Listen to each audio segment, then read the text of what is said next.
لائیں، ہجرت کی اور جہاد کیا،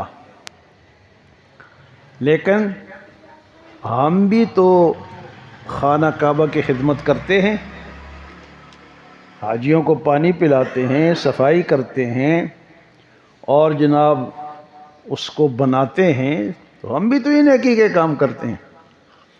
تھے کافر تو کافروں نے کیا کہ ہم بھی نیکی کے کام کرتے ہیں، تو اللہ پاک نے فرمایا کہ اجعلتم سقایۃ الحاج، کیا تم نے اس کو یہ سمجھ لیا کہ حاجیوں کو پانی پلانا،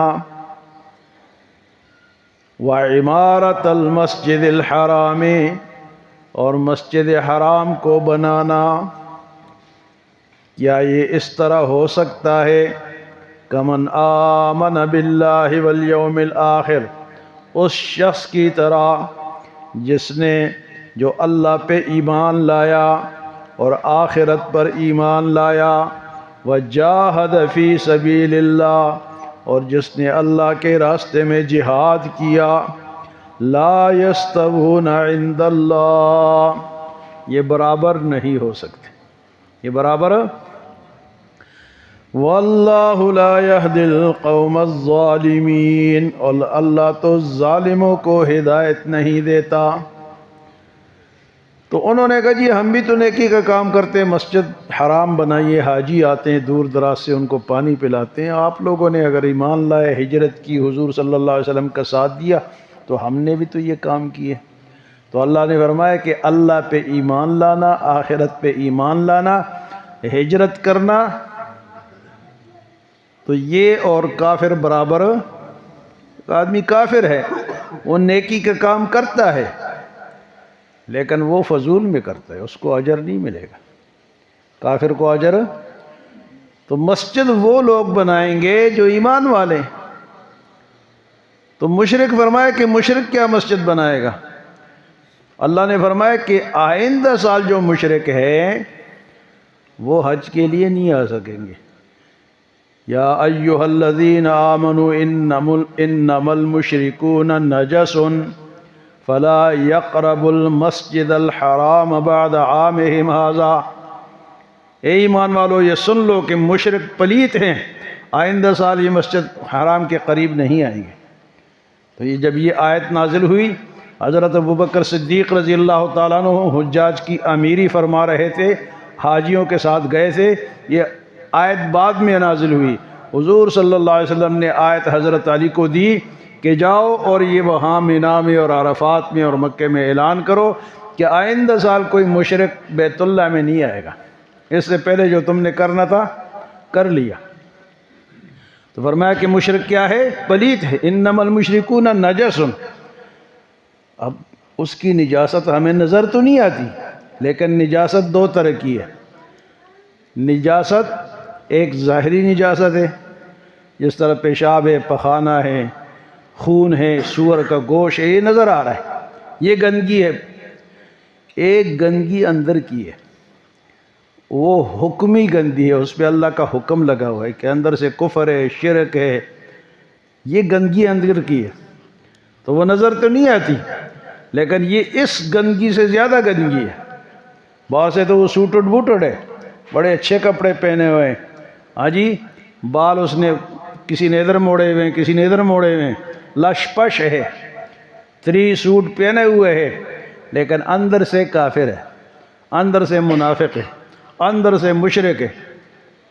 تو یہ جو اندر کا مشرک ہے نا، یہ زیادہ پلیت ہے۔ فرمایا کہ مسجد حرام میں آئندہ نہیں آئے گا، تو اس لیے فرمایا کہ مسجد میں تو ایسے لوگ بنائیں گے، انما یعمر مساجد اللہ من آمن باللہ والیوم الآخر، مسجد ایسے لوگ بنائیں گے جو اللہ پہ ایمان لاتے ہیں، آخرت پہ ایمان رکھتے ہیں، واقام الصلاۃ، اور نماز بھی ادا کرتے ہیں۔ مسجد بنانے والے کیا کرتے ہیں؟ اللہ پہ ایمان لاتے ہیں، آخرت پر بھی، اور نماز بھی۔ بعض لوگ مسجدوں کو پیسے تو دے دیتے ہیں لیکن نماز کے قریب نہیں آتے۔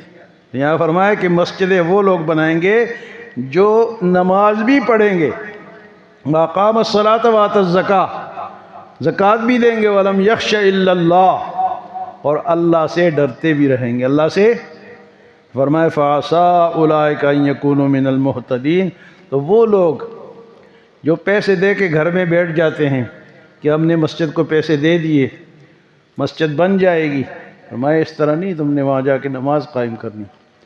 اور یہاں یہ بھی بتایا گیا کہ مسجد ایسے لوگوں کے حوالے نہ کی جائے جو مشرک ہو۔ مسجد میں شرک بیان کرنا، فرمایا ایسے لوگوں سے مسجدوں کو بچاؤ۔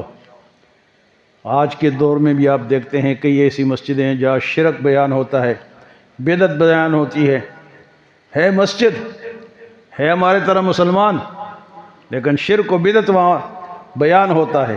اللہ پاک نے فرمایا وَأَنَّ الْمَسَاجِدَ لِلَّهِ فَلَا تَدْعُوا مَعَ اللَّهِ أَحَدًا، مسجد اللہ کا گھر ہے، اس میں اللہ کے توحید کے سوا کوئی دوسری بات بیان نہیں ہو سکتی۔ وَأَنَّ الْمَسَاجِدَ لِلَّهِ، مسجدیں اللہ کی ہیں، فَلَا تَدْعُوا مَعَ اللَّهِ أَحَدًا، اس کے ساتھ کسی اور کو وہاں مسجد میں نہیں پکار سکتے۔ تو یہاں ہم ایسی ناتخوانیاں کرتے ہیں، ایسی باتیں کرتے ہیں کہ اللہ کو تو ہم نے ایک طرف رکھا ہوا ہے، باقی بزرگوں سے مانگتے ہیں۔ اللہ پاک کو ہم نے کہا ہوا ہے کہ آپ ٹھہرو، ہم خود ہی کرتے ہیں۔ ایسے اشعار لوگ پڑھتے ہیں، ایسی نعتیں ایجاد ہو چکی ہیں۔ نعتیں کون لوگ لکھتے ہیں؟ جو شریعت سے جاہل ہیں، ادھر سے تو ایم اے بی ایڈ ہیں، لیکن ان کو یہ نہیں پتہ کہ جو لفظ میں لکھ رہا ہوں اس کا مجھے ثواب ملے گا یا مجھے گناہ ملے گا۔ یہ جو گانے لکھتے ہیں، شاعر ہوتے ہیں نا، تو یہ اچھا کرتے ہیں برا کرتے ہیں۔ اسی طرح نعتیں لکھنے والے، تو نعت جب بھی پڑھو، نعت ایک عبادت ہے۔ حضور کی تعریف کا مطلب ہے نعت، لیکن اس میں نعت ایسی ہو جو منتخب نعت ہو، جو واقعی نعت ہو۔ بلغ العلا بکمالہ، کشف الدجا بجمالہ، حسنت جمیع خصالہ، صلوا علیہ وآلہ، کی محمد سے وفات تو نے تو ہم تیرے ہیں، یہ جہاں چیز ہے کیا لوح و قلم تیرے ہیں، تیری معراج کی تو لوح و قلم تک پہنچا، میری معراج کی میں تیرے قدم تک پہنچا۔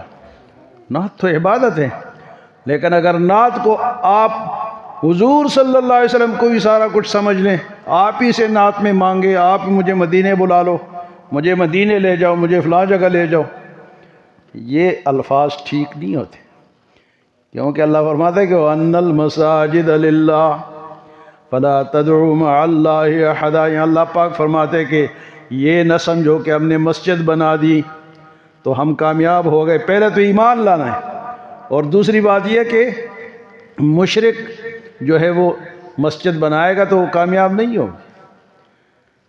مسجد سے تو توحید کی آواز بلند ہوگی۔ توحید کسے کہتے ہیں جی میرے بھائیو؟ عقیدے کو بھی سمجھو۔ توحید کہتے ہیں اللہ کو ایک ماننا، سجدہ اللہ کا، رکوع اللہ کا، پکار اللہ سے۔ پکار کے معنی یا اللہ تو ہماری مدد کر، تو ہماری پریشانی دور کر، تو ہمیں مال دے، اولاد دے، یہ پکار ہے۔ پکار بھی عبادت ہے۔ الدعاء مخ العبادہ، دعا پکارنا کیا ہے؟ یہ عبادت کا مغز ہے۔ تو مسلمان بھی بیچارے انہی لکھاریوں کے وہ باتیں سن کے، برد و جولی میری یا محمد، آگے کیا ہے جی؟ بولنا، تو زیادہ قوالیاں سنتا ہے۔ ہاں یہ دیکھو، لوٹ کر پھر نہ آؤں گا خالی۔ تو یہ الفاظ جو ہیں میرے بھائیوں ہمارے ذہنوں میں بھر دیے گئے، اور ایسے سر سے وہ پڑھتے ہیں کہ ہم بھی جھومتے ہیں۔ میں آپ کو وہ سر سے وہ سناتا ہوں کیا؟ کس چیز کی کمی ہے مولا تیری گلی میں، ایسے پڑھو نا۔ کس چیز کی کمی ہے مولا تیری گلی میں، دنیا تیری گلی میں، عقبہ تیری گلی میں۔ ایسے شعر پڑھو، اللہ کو خوش کرو، اللہ کے رسول کو بھی خوش کرو۔ اللہ کے رسول صلی اللہ علیہ وسلم بھی ایسے باتوں پہ ناراض ہو جس میں شرک ہو۔ ایسے الفاظ آپ کیوں منسوب کرتے ہو اللہ کے نبی سے؟ اللہ کے نبی، اور یہ اللہ کے نبی کی تعریف نہیں ہے، یہ بلکہ اللہ کے شان میں گستاخی ہے۔ آپ اللہ کے شان میں گستاخی کرتے ہو اور کہتے ہو ہم نبی کی تعریف کرتے ہیں۔ ایسی تعریف کون قبول کرے گا؟ قبول کرنے والا کون ہے؟ یہ جو کہ اللہم صلی علی محمد، یہ نعت ہے، یہ تعریف ہے، اور اس کا معنی کیا ہے؟ اللہم صلی علی محمد کا معنی مجھے بتاؤ. اے اللہ تو محمد صلی اللہ علیہ وسلم پر رحمت بھیج. کس سے مانگ رہے؟ بھئی درود میں ہم درود جو بھیجتے ہیں تو درود کس سے حضور کے لیے مانگتے ہیں؟ اللہ سے مانگتے ہیں. اتنا تو سینس سمجھ ہونی چاہیے کہ درود ہم میں جتنی بھی دعائیں ہیں وہ اللہم سے ہیں، المحمد سے نہیں ہے. اللہم سے ہر دعا ہے کہ اے اللہ، ربنا سے ہر دعا ہے اے ہمارے پروردگار. یہ مسلمانوں کا عقیدہ گندا ہو چکا ہے، خراب ہو چکا ہے. وہ کافر تو تے ہی کافر ہو، مشرک تو ہے ہی مشرک، لیکن ہمارے اندر گھس چکے ہیں، میڈیا نے اور گھسا دیا. تو میرے بھائیو، عقیدہ توحید ہوگا تو میں آپ کو بتاتا رہے تو شعر بھی آپ کو فارسی کا سناتا ہوں. کون سا شعر؟ خشت اول چون حد معمار کج، تا سریا میر و دیوار کج. مستری اگر پہلی اینٹ سیدھی رکھے گا تو پوری بلڈنگ مضبوط ہوگی، سیدھی ہوگی، اور اگر پہلی ہی اینٹ ٹیڑھی ہے تو ساری بلڈنگ. تو پہلی اینٹ کیا ہے؟ وہ اللہ کی توحید ہے، اللہ ایک ہے. قل هو اللہ احد اللہ الصمد لم یلد ولم یولد ولم یکن لہ کفوا احد. یکن لہ کفوا احد اس کو کہتے ہیں ہمسر کو. یہ دو انگلیاں برابر ہے تو یہ ہمسر ہے. تو اللہ کے اس طرح برابر کوئی ہے؟ کوئی رسول، کوئی نبی، کوئی ولی، کوئی پیر، کوئی فقیر ہے برابر ہے؟ جی نہیں ہے. اگر آپ کرو گے تو پھر آپ شرک کرو گے. برابر یا تو صورت کو نہ مانو کہ قل هو اللہ احد کی صورت میں کیا اللہ کی تعریف ہے کہ ولم یکن لہ کفوا احد، اس کا کوئی ہمسر کے معنی برابر، کہ اللہ کی بھی وہی تعریف ہے، وہی تعریف اس کی بھی ہے، یہ نہیں ہو سکتا. تو یہاں آج کی جو مثال بیان ہوئی ہے وہ اس کی ہے کہ مسجد اگر کافر بنائے اس پہ فخر کرے تو فخر کی بات.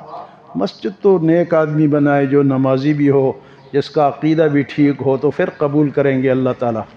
دکھلاوے کے لیے اور جناب حرام پیسے سے، یا مسجد کو پیسہ دے دیا خود گھر میں بیٹھا ہوا ہے، نہیں. فرمایا کہ کیا کرو گے؟ اقام الصلاۃ وآت الزکاۃ ولم یخشى، اللہ سے ڈرو گے، نماز بھی قائم کرو گے، زکوٰۃ بھی دو، پھر آؤ مسجد میں آؤ نا. باہر بیٹھ کے کیوں تم اس طرح کرتے ہو کہ میں نے پیسہ دے دیا؟ اللہ کو کسی کی پیسے کی ضرورت. اللہ الصمد ہے. صمد کے کیا معنی؟ بے نیاز. اللہ ہمیں عمل اور سمجھ کی توفیق عطا فرمائے.